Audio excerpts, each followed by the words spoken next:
Here are two trades this morning that I made on the ES4 Renko on January 6th, 2012.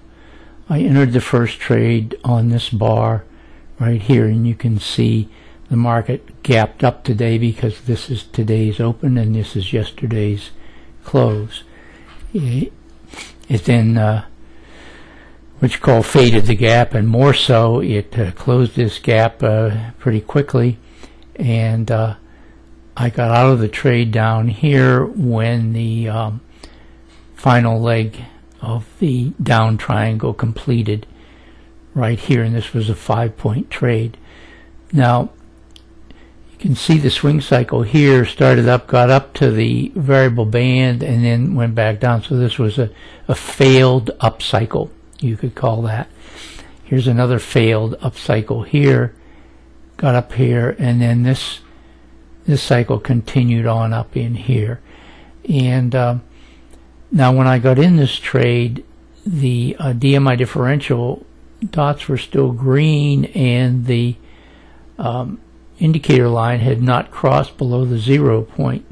So this was a little bit early to get in this trade. However, down here you can see the dicks in the binary triangle formed a down triangle here, and the linear regression slope crossing below its 0 line right here, which indicated the down move. And also the Bollinger Band differential oscillator, even though it was above 0, was still moving down here. The indicator line was below the Bollinger Bands, and the midline dashes were red.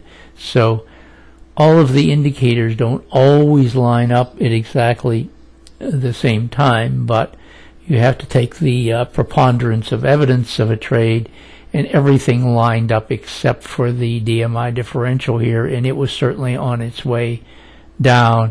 Everything else lined up, so that's why I took this trade, and it was good for 5 points.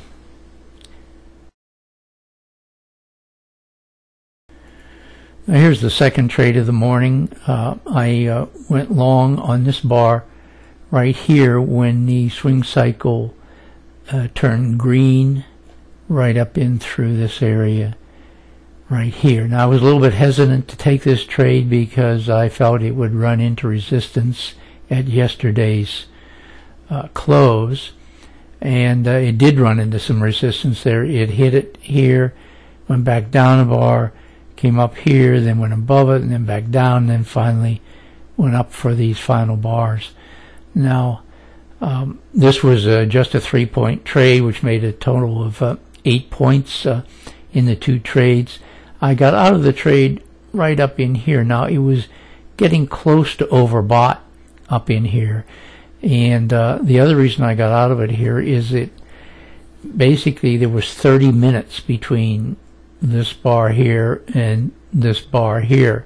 So obviously the strength of the up move had really come to an end, because 30 minutes between bars shows it's not going much beyond that point. So I decided to take my profits there, and for a total of 3 points on this trade, and as I said, 5 on the previous trade of the morning. So within the first 2.5 hours of trading today, that was 8-point profit.